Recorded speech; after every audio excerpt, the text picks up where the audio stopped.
ఆంధ్రప్రదేశ్ రాజకీయాల్లో ప్రధానంగా ప్రస్తుతం అధికారంలో ఉన్న తెలుగుదేశం పార్టీ చాలా కీలక అడుగులు వేస్తోంది. ఒక రకంగా ఒక పక్క చంద్రబాబు నాయుడు గారు, మరో పక్క నారా లోకేష్ గారు, ఇద్దరూ కూడా పార్టీకి సంబంధించిన వ్యవహారాలు కానీ, లేదంటే పార్టీని బలోపేతం చేసే విషయంలో కానీ, తమ పార్టీ నేతలను ఆకట్టుకునే విషయం, లేదంటే ఒక క్రమశిక్షణ ఒక మార్గంలో పెట్టే విషయంలో ఇద్దరు వేస్తున్న అడుగులు. ఒక పక్క చంద్రబాబు నాయుడు గారు నియోజకవర్గాల వారీగా నాయకులతో భేటీ అవుతున్నారు. కొంతమంది వాళ్ళ పనితీరుని ప్రశ్నిస్తున్నారట ఒక పక్క.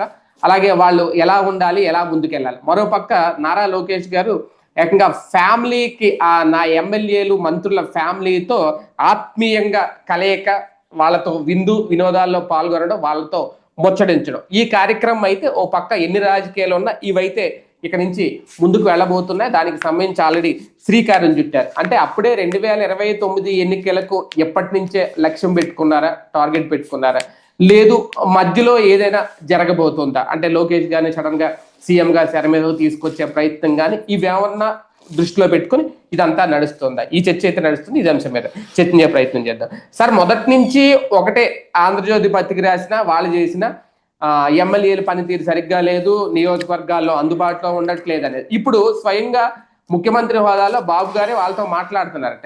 వాళ్ళు ఇప్పుడు ఒక నివేదికతో కూర్చున్నారట. ఎన్ని రోజులు నియోజకవర్గంలో అందుబాటులో ఉన్నారు, ఎన్ని రోజులు బయట ఉన్నారు, ఇవన్నీ కూడా లెక్కలు పెట్టుకొని వాళ్ళందరితో మాట్లాడిస్తున్నారట. అంటే ఒక రకంగా పార్టీని ఇప్పుడు ఎప్పటి నుంచే సెటరేట్ చేస్తున్నారా? టార్గెట్ 2029కేనా ఇదంతా? ఆంధ్రజ్యోతి వ్యవహార శైలి పాత రోజుల్లో ఇంట్లో ఉండేటటువంటి మేనమామల అంటాడు. పాత రోజుల్లో ఇంట్లో ఉన్న మేనమామల అంటాడు.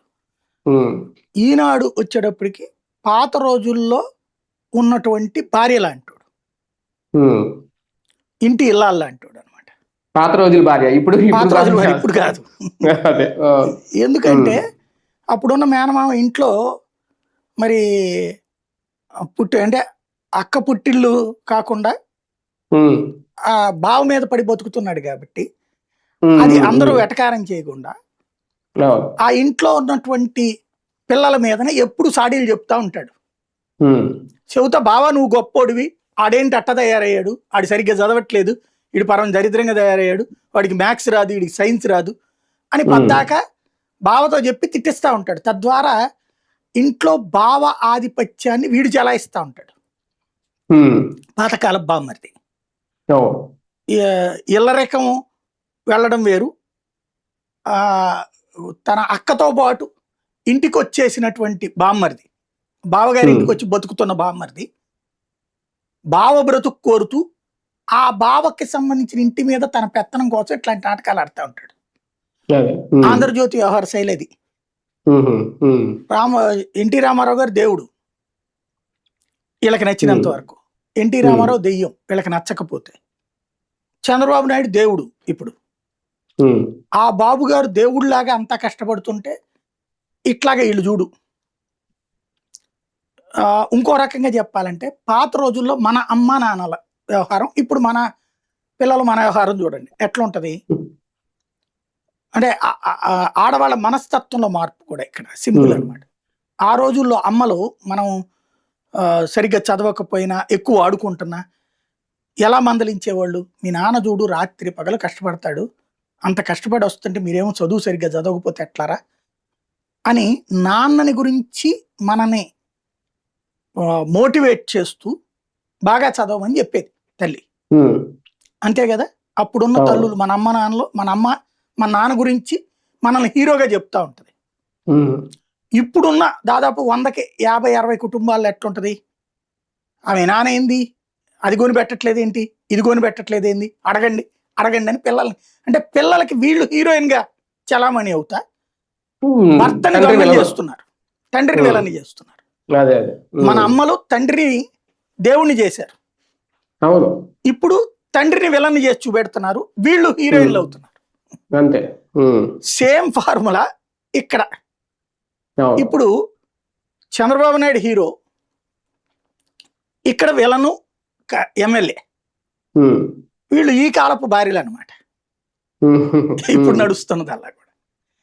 ఇక్కడ పాయింట్ అలా ఏంటంటే అధికార మార్పిడి స్మూత్ గా చేసుకెళ్తున్నారు. చంద్రబాబు నాయుడు గారు అధికార మార్పిడి స్ట్రగుల్ చేశాడు ఆయన. ఎన్టీ రామారావు లాంటి ఒక మాస్ ఫిగర్, పిలిస్తే వందలాది మంది తరలొచ్చే ఫిగర్, రోడ్డు మీదకి వెళ్ళి నుంచున్నాడంటే క్రౌడ్ పుల్లర్, ఎగబడి వచ్చేటటువంటి వ్యక్తిని గద్దె దించడం అంటే ఆషామాషి కాదు. ఆ రోజున ఉన్నటువంటి మీడియానంతా తన చేతుల్లో పెట్టుకోగలిగాడు కాబట్టి వాళ్ళందరి సహకారంతో వాళ్ళందరికీ మీడియాకి మధ్యన ఆయన ఒక గ్యాప్ క్రియేట్ చేశాడు. రామోజీ గారు మిమ్మల్ని ఎట్ట అన్నాడు ఎన్టీ రామారావు గారు, లేకపోతే రాధాకృష్ణ గారు మిమ్మల్ని ఎట్ట అన్నాడు ఎన్టీ రామారావు, కాబట్టి మీరు కొద్దిగా గట్టిగా ఆయన దించుదాం అనుకుంటున్నాను, నేను మీ సపోర్ట్ కావాలి. ఈ ప్రభుత్వం తరపున ఆయా సంస్థలకి వెళ్లే బెనిఫిట్స్ ఆపిచ్చారు. ఈ ఆపించింది ఎన్టీ రామారావు డైరెక్ట్, లేకపోతే అది మధ్యలో చంద్రబాబు వాళ్ళకి తెలియదుగా. ఎన్టీ రామారావు ఏం చెప్పారు, వాళ్ళు నమ్మారు. ఎన్టీ రామారావు వాళ్ళు కలుద్దామంటే అవకాశం ఇవ్వలేదు ఆయన. దాంతో వాళ్ళు యాక్సెస్ ఉండేవాడు మనవాడు సీఎం అయితే బాగుంటుందా, మనల్ని కలవాలంటే అపాయింట్మెంట్లకు బిల్డప్లు ఇచ్చేటటువంటి ఎన్టీ రామారావు కావాలనుకున్నప్పుడు మనవాడిని సీఎం చేసుకుంటే బెటర్ కదా అన్నటువంటి ఆలోచన ఆ మీడియాకు వచ్చి ఎన్టీ రామారావు మీదనే డైరెక్ట్ యుద్ధం వాళ్ళు ప్రకటించి చంద్రబాబుని సరైన హీరోగా ప్రత్యామ్నాయంగా చూపించుకొచ్చారు. ఆ టైంలో డైరెక్ట్ బాబుని ప్రొజెక్ట్ చేస్తే కష్టం కాబట్టి ఎన్టీ రామారావుని ఎదిరించిన హరికృష్ణ హీరో, పెద్దలుడు దగ్గుబాటి హీరో, ఈ హీరోలందరూ కలిపి చంద్రబాబుని హీరోగా చూడాలనుకుంటున్నారు. ఆ తర్వాత చంద్రబాబు సీఎం అయ్యాక పార్టీ ప్రెసిడెంట్ కూడా చంద్రబాబే తీసుకున్నాక ఫస్ట్ టైం ప్రొజెక్ట్ చేశారు హరికృష్ణని, నువ్వు party president, Chandrababu CM, Daggubati Venkateswara Rao ప్రధాన కార్యదర్శి, హోంమంత్రి. తర్వాత సీన్ కట్ చేస్తే దగ్గుబాటి పక్క వెళ్ళిపోయాడు, హరికృష్ణ పక్క వెళ్ళిపోయాడు, చంద్రబాబు నాయుడు లీడ్ రోల్. దాన్ని సమర్థిస్తా మళ్ళీ అది కుటుంబం అని జనం అందరు తిట్టుకుంటారు కాబట్టి ఈ పని చేశారు చంద్రబాబు. అలా కన్విన్స్ చేసింది మీడియా. అట్లాగా అప్పుడు స్ట్రగుల్ పడాల్సి వచ్చింది గ్రౌండ్లో, ఆ ఎన్టీ రామారావు తిడతాం ఇవన్నీ కూడా. ఇవాళ అసలు ఆ ప్రాబ్లం లేదు కదా, స్మూత్ గా అధికార మార్పిడి జరిగిపోతుంది. కూటమి అయింది, కూటమిలో బీజేపీకి ఏం అభ్యంతరం లేదు, ఈయన్ని సీఎం చేస్తానంటే లోకేష్ని. పవన్ కళ్యాణ్తో కొంత అభ్యంతరం ఉంటుందేమో అనుకున్నారు, పవన్ కళ్యాణ్ కూడా ఇప్పుడు ప్రతి మీటింగ్ లో ప్రత్యేకించి లొకేషన్ గురించి మాట్లాడుతున్నారు. దెన్ హీ యాక్సెప్టెడ్ హిమ్, అలాగే అన్నా తమ్ముడు అని మాట్లాడుకుంటున్నారు. ఆ విధమైనటువంటి గౌరవాన్ని ప్రదర్శిస్తున్నాడు లోకేష్, ఆ విధమైన ఆత్మీయతను ప్రదర్శిస్తున్నాడు పవన్ కళ్యాణ్. దెన్ అక్కడ అడ్డాలు తొలగిపోయినాయి. కార్యకర్తలు ఆల్రెడీ లోకేష్ని సీఎం అనుకుంటున్నారు అతన్ని. కార్యకర్తలకు ఎవ్వరికీ అభ్యంతరం లేదు, ఎమ్మెల్యేలకు ఎవ్వరికీ అభ్యంతరం లేదు. సీనియర్లకి గుండెల్లో గుణపాలు ఉన్నాయి, లోకేష్ వస్తే మనల్ని పక్కన పెడతాడు అన్నటువంటి. వాళ్ళతో పాటుగా ఇప్పుడు ఎవరిని ఇంకా కన్విన్స్ చేయాలి, కుటుంబాలతో సహా. కుటుంబాలతో భోజనం ఎందుకంటే కుటుంబంలో భార్య పిల్లలు వీళ్ళందరినీ పేరు పేరున పలకరించినప్పుడు వాళ్ళకి లోకేష్ మీద ఆత్మీయత పెరుగుతుంది కదా. ఈ చంద్రబాబు గారు ఎన్టీఆర్ని దించడానికి వాడిన అస్త్రం అది. ఆ రోజుల్లో చంద్రబాబు గారు ఆ రోజున బూత్ కమిటీల నుంచి అన్ని కూడా స్టేట్ లెవెల్లో వేసేవాళ్ళు.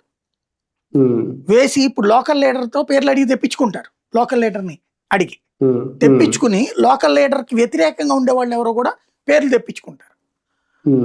సపోర్టింగ్ గా ఉండే అతనికి పదవులు ఇచ్చి, ఇప్పుడు 25 పదవులు ఉన్నాయనుకోండి, ఇతనికి 15 పదవులు ఇస్తారు. ఇచ్చి మిగతా 10 పదవులు అతనికి వ్యతిరేకాలకు ఇస్తాడు. ఇచ్చి ఎన్టీ రామారావు గారు చెప్పారు తప్పదు మనం చదువుకోండి, నేను మీ వెనకాల ఉన్నాను కదా అని చెప్పేవాడు. తద్వారా ఆ సదరు ఇన్ఛార్జ్ ఎవరైతే ఉన్నారో అతను ఎన్టీ రామారావు మనకి వ్యతిరేకుల్ని రెచ్చగొడుతున్నాడు, తయారు చేస్తున్నాడు, అదే చంద్రబాబు మనకు అండ, ఇది కదా అనుకున్నది ఆ రోజున. ఇటు వీళ్ళకి డైరెక్ట్ గా ఫోన్ చేసి నేను మీ వెనకాల ఉన్నాను, అతనితో ఇబ్బంది పడ్డా సరే అంటే ఇద్దరు కొట్టుకుంటున్నప్పుడు ఇద్దరిని తను కన్విన్స్ చేసి తన వైపుకి తిప్పుకున్నారు ఆ రోజు. అందువల్ల ఎన్టీ రామారావు దించాక హైకోర్టు ఆ రోజున అడిగింది ఈ నియోజకవర్గాల ఇదే మన సంస్థాగత తీర్మానాలు కావాలండి. ప్రతి ఊరికి సంబంధించిన కమిటీలన్నీ చంద్రబాబుని యాక్సెప్ట్ చేసినాయి, ఎన్టీ రామారావుని పక్కన పెట్టి ప్రతి ఊరు ప్రతి కమిటీ కూడా అనుబంధ సంఘాలతో సహా. దెన్ అంత హోంవర్క్ చేయాల్సి వచ్చింది. ఇవాళ ఏముంది అసలు ప్రాబ్లం, అధికార మార్పిడి స్మూత్గా జరిగిపోతుంది. ఆల్రెడీ ఏం లేదు, మహానాడులో తీర్మానం చేస్తే అయిపోయినట్టే. రెండే రెండు పద్ధతులు. ఒకటి, సీఎం పదవి తను ఉంచుకుని పార్టీ ప్రెసిడెంట్ చంద్రబాబుకి ఇవ్వాలా లేదా, రెండు పదవులు తన దగ్గరే ఉంచుకోవాలా. ఇదొక్కటే లోకేష్ డిసైడ్ చేసుకోవాల్సింది. పార్టీ పదవి మళ్ళీ చంద్రబాబుకి ఇస్తే చంద్రబాబుని నమ్మించి కొంతమంది మళ్ళీ తనకి దెబ్బతీస్తారంటే గ్రౌండ్ లెవెల్లో తన పట్టు ఉండదన్న భయం కూడా ఉంటుంది లోకేష్కి. తన టీంతో ముందుకు వెళ్ళాలని అనుకుంటున్నాడు. అంటే వర్కింగ్ ప్రెసిడెంట్ ఇప్పుడు కేటీఆర్ లాగా అట్లా కాదు ఈయన అనుకుంటోంది, అట్లాంటిది వద్దని. చంద్రబాబు గారు ఎట్లయితే కంప్లీట్ గా సీఎం ప్లస్ పార్టీ ప్రెసిడెంట్ ఉంచుకున్నారో అట్లాగే లోకేష్ ఉంటే బెటర్ అనేది లోకేష్ టీం ఫీలింగ్. మరి అప్పుడు చంద్రబాబు గారికి ఏమి ఇవ్వాలి? గౌరవం అంతే. విజయమ్మ ఆ టైపు, అప్పట్లో గౌరవ అధ్యక్షుడు టైప్, గౌరవ అధ్యక్షుడు టీడీపీ గౌరవ అధ్యక్షుడు. ఎందుకంటే ఈయన పార్టీ అధ్యక్షుడుగా ఉన్నారనుకోండి, పార్టీ ఆఫీస్కి వెళ్ళి కూర్చుంటారు. ఈయనక అది తిరిగే కాలు తిట్టాను ఊరుకోదు. చంద్రబాబు వెళ్ళి కూర్చుంటారు. కూర్చున్నప్పుడు ఎవరో వచ్చి ఏదో సమస్య చెప్తారు, ఈయన పరిష్కరిస్తే అది లోకేష్ టీం పెట్టిన మనిషికి వ్యతిరేకం అవ్వచ్చుగా. ఈ తలనొప్పులు ఉండకుండా ఉండాలంటే అప్పుడప్పుడు సభకు పిలిచినప్పుడు వచ్చి ఉపన్యాసం ఇవ్వాలి చంద్రబాబు గారు, లేదా రోజు ఆ టెలికాన్ఫరెన్స్ వీడియో కాన్ఫరెన్స్ పెడతారు, ఆటిట్లో ఉపన్యాసాలు ఇవ్వాలి పొద్దున సాయంత్రం. ఎనఫ్. ఆయన డైరెక్ట్ గా రీచ్ కాకూడదు కార్యకర్త. అయితే వీళ్ళ ప్లానింగ్ కి కష్టం అవుతుంది. ఎందుకంటే అడుగుతారు కదా, ఇప్పుడు కంపల్సరీగా అడిగినప్పుడు చేయనంటే బాగోదు కదా బాబు గారు. కాబట్టి అలాంటి ఈ సీనియర్లు రేపు పొద్దున ఆయన దగ్గరికి పోకూడదు. అక్కడ ఇదంతా ఉండాలంటే ఇటు కుటుంబాలతో సహా ప్రతి ఒక్కరితో ఇంటరాక్షన్ పెంచుకుంటాం ద్వారా ఆల్ యాక్సెప్టెన్సీ. అది లోకేష్ మన మనిషి లోకేష్ గారు ఎంత చక్కగా మాట్లాడతారో తెలుసా అన్నటువంటి ఫీలింగ్ కలగాలన్నటువంటి ప్రయత్నం చేస్తున్నారు నాకు అర్థమైనంత వరకు. సార్ దీంతో పాటు అంటే పనితీరు సక్రమంగా లేని ఎమ్మెల్యేలకు, అంటే ఒకవేళ మంత్రివర్గ విస్తరణ ఇంకోసారి ఉంటుందో లేదో తెలియదు కానీ ఒకవేళ ఉంటే అలాంటి సమయంలో ఎవరో నోరెత్తకుండా కూడా వీళ్ళ మార్కులు ఏంటి అనేది వాళ్ళ ముందు పెట్టి చూపించే ప్రయత్నం ఏమైనా జరుగుతుందా? ఇది జ్యోతోళ్ళ పైత్యం అనుకుంటున్నా. ఈనాడు అట్లా రాయలా. కుటుంబంతో వెళ్ళినప్పుడు వాళ్ళకి ప్రోగ్రెస్ రిపోర్ట్లు అక్కడ ఎందుకు చెబుతారు నాకు తెలియక అడుగుతా. ఆల్రెడీ మొన్న ఇచ్చేసారు కదా ఏ మంత్రి ఏంటి ఏ ఎమ్మెల్యే ఏంటి అన్నటువంటిది. మొన్ననే రిలీజ్ చేశాక ఇప్పుడు ఎందుకు చెబుతారు? అది ఈనాడు రాసిందేమో అక్కడ వాళ్ళకి వాళ్ళు లోకేష్కి ఇచ్చుంటారు కదా వినతి పత్రాలు, అందులో ఏమేం పూర్తయినాయి ఏమి ఎందుకు పూర్తి కాలేదనే నివేదిక తయారు చేసి ఇచ్చాడు లోకేష్ అన్నది. లోకేష్ ఇది బాబు గారు చేశారు అని కదా వీళ్ళు రాసి. నేను చెప్పేది అదే, లోకేష్ ఇట్లా చేశాడని వీళ్ళు చెప్తా జ్యోతి రాసింది ఆ పైత్యం. అదే అవును. మరి అక్కడ లోకేష్ భోజనాలు పెడుతున్నప్పుడు చంద్రబాబు గారు అది ఎందుకు చెప్తారు? అదే కదా, భార్య పిల్లలు ఎదురుకుండా మీ నాన్న సరిగ్గా పనిచేయలేదు మీ ఆయన సరిగ్గా పనిచేయలేదు అని చెప్తాడా? గత ఏడాది నవంబర్ లో ఏం చేశారు, గత ఏడాది సెప్టెంబర్ లో ఏం చేశారు, ఆ రిపోర్ట్లు అన్ని కూడా అదే జ్యోతి పైత్యం లాగా కనిపించింది. అది అంటే వీళ్ళకి ఇదేదో చెప్పుంటారు, ఇట్లాగా నివేదిక ఇచ్చారని దాన్ని వీళ్ళు ఊహించేసుంటారు. ఇట్లా చంద్రబాబు గారిని హీరోని చేసి వీళ్ళని విలన్ చేస్తూ రాస్తాడు కదా, అట్లా రాసినట్టున్నారు. అంటే రిపోర్ట్లు అయితే తెప్పించి బాబు గారి దగ్గర పెట్టుకుంటారు కదా. రిపోర్ట్ మొన్ననే రిలీజ్ చేశారు కదా, ఏ ఎమ్మెల్యేకి ఏ గ్రేడ్ ఎవరికి, బి గ్రేడ్ ఎవరికి, సి గ్రేడ్ ఎవరికి ఇచ్చారు కదా. మొన్ననే ఇచ్చేశారు కదా, ఇంకా ఈ మీటింగ్ లో ఎందుకు? అదే కదా, దాన్ని బేస్ చేసుకుని ఏదో కదలినట్టున్నాడు, అంత మించేం లేదు. ఈ విషయంలో కాస్త ఈనాడును విశ్వసించవచ్చు మనం. లోకేష్ అట్లాంటి వాటిని ఎంకరేజ్ చేయడు, ఇది కూర్చోబెట్టి ఎదురుకుండా అవమానించడాన్ని ఎంకరేజ్ చేయడు. అదే కదా సార్. ఇంకొకటి కూడా అంటే ఇది పార్టీలో సంస్థాగతంగా ముందుకెళ్ళడానికో లేదంటే ఇంకొక విషయం అనుకుంటే ఎన్నికలకు కూడా ఎప్పటి నుంచి అన్న ప్రిపరేషన్ మొదలవుతుందా టీడీపీలో? అది ఫస్ట్ ఎలక్షన్ వచ్చిన మరుసటి రోజు నుంచినే జరుగుతుంది కదా. 15 ఏళ్ళు అని ఇంకో కొత్త ఉంది దాంట్లో. అవన్నీ వీళ్ళు ఊరికినే రాయడం. ఆ లెక్కైతే జగన్మోహన్ రెడ్డి పాదయాత్ర అనౌన్స్ చేసేసాడు, సంస్థాగతంగా పని చేస్తున్నాడు. అతను 2029 ప్రిపేర్డ్గా ఉన్నట్టే కదా. కాబట్టి ఏదో వీళ్ళ ఊహాజనిత కథలు అంత మించేం లేదు. అంటే 26లో కానీ 27లో కానీ ఏదైనా ఒక కీ డెసిషన్ ఏమైనా ఉంటుందా ప్రభుత్వంలో? నేను అనుకోవడం అయితే 27 ఉగాది, నేను విన్నటువంటి సమాచారం అయితే 27లో ఉగాది నాటికి ఆయన సీఎం ప్రమాణం తీసుకుంటారు అన్నటువంటి, అప్పుడు మంత్రివర్గం మార్పులు వస్తాయి అన్నటువంటి. ఇప్పుడు రేపు కూడా ఒక ఉగాది ఉంది, ఆ ఉగాదికి ప్రిపేర్ ఉగాది కాదు 27 ఉగాది అవ్వచ్చని. ఇది 24 కదా. అదే అవును.